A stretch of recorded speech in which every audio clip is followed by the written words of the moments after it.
నుంచి వచ్చే వ్యర్థ నీరు మంచినీటి బావిలో కలిసి కలుషిత నీరు తాగి అనారోగ్య పాలవుతున్నామని శాస్త్రీనగర్ వాసులు ఆరోపించారు. సుల్తానాబాద్ మండలం పూసాల అనుబంధ విలేజ్ శాస్త్రీనగర్లోని ఓ మంచినీటి బావిలో రైస్ మిల్లు నుండి వచ్చే జలాలు ఊట ద్వారా బావిలో కలవడం వల్ల ఆ నీరు తాగిన జనానికి వాంతులు విరోచనాలు అవుతున్నాయని చెప్తున్నారు.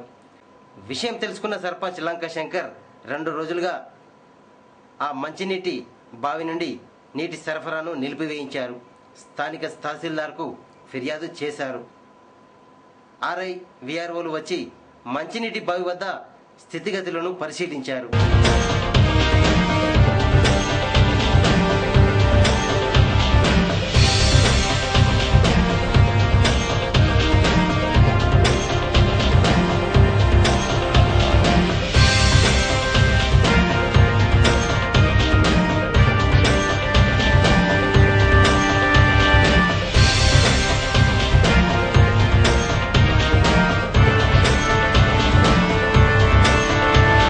వ్యర్థ నీరు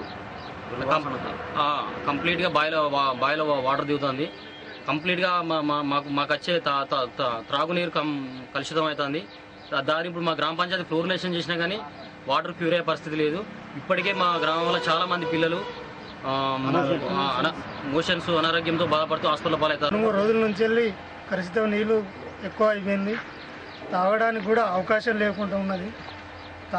ఎవరైతే తాగుతారో ఆ సాములు దాఖల పాలవుతారు.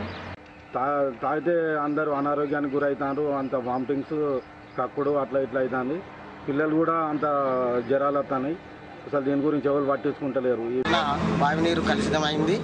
దీన్ని దృష్టిలో పెట్టుకొని గత 2 రోజుల నుండి బావి నీరు సరఫరా నిలిపివేయడం జరిగింది. దీన్ని ప్రజలు గమనించుకొని అట్టి నీటిని శుద్ధి చేసే వరకు వినియోగించుకోరాదని తెలుపుతూ వారి మీద అట్టి కలుషితానికి కారకులయ్యే మిల్లుల యజమానుల మీద మేము పై అధికారుల దృష్టికి తీసుకెళ్లి ఆశా వర్కర్లకు కనీస వేతనం, ఉద్యోగ భద్రత కల్పించేంత వరకు పోరాటం చేస్తామన్నారు టీఆర్ఎస్ కార్మిక విభాగం రాష్ట్ర కార్యదర్శి కడారి సునీల్.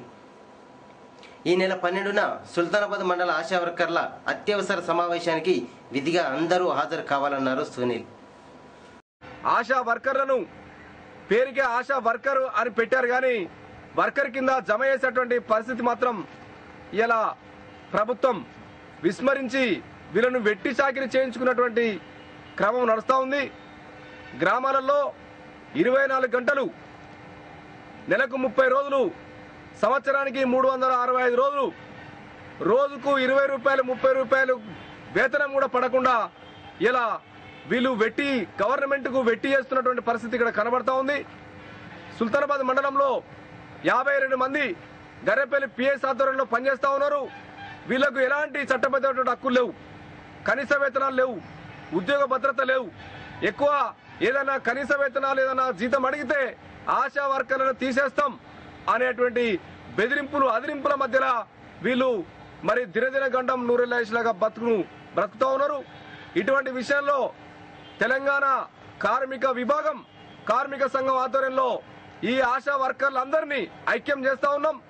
ఆశా వర్కర్లందరూ ఐక్యంగా ఉండి సమరశీల పోరాటాలు చేసి కనీస వేతనాలు సాధించేందుకు, ఉద్యోగ భద్రత సాధించేందుకు, అదేవిధంగా వీళ్ళను కార్మికులుగా, వర్కర్లుగా గవర్నమెంట్ వీళ్ళకు గుర్తింపు ఇచ్చేంత వరకు కూడా పోరాటాలకు సిద్ధంగా ఉండాలని చెప్పేసి కూడా ఈ సందర్భంగా కార్మిక విభాగంగా మేము ఆశా వర్కర్లందరికీ విజ్ఞప్తి చేస్తూ ఈ నెల సుల్తానాబాద్ ఆశా వర్కర్లందరికీ కూడా పిలిపిస్తా ఉన్నాం.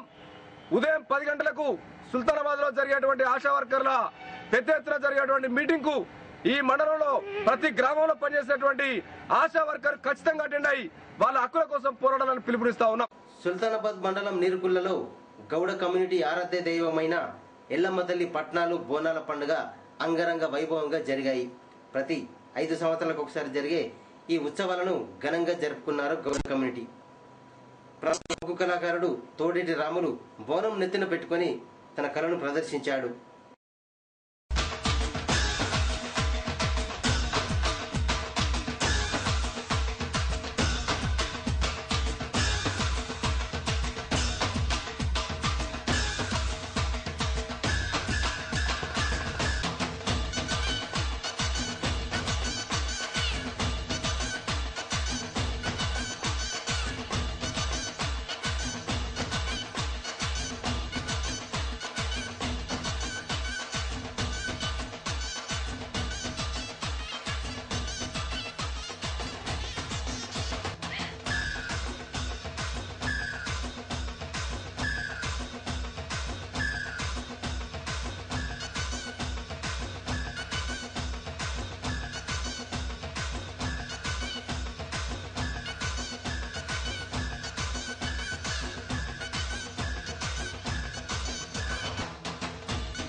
సుల్తానాబాద్ మండలం ఐతరాజపల్లిలో గౌడ సామాజిక వర్గం ఎల్లమ్మ తల్లి పట్నాలు బోనాల పండుగను అంగరంగ వైభవంగా జరుపుకున్నారు. బైండ్ల పూజారులు ప్రత్యేక పూజలు నిర్వహించారు.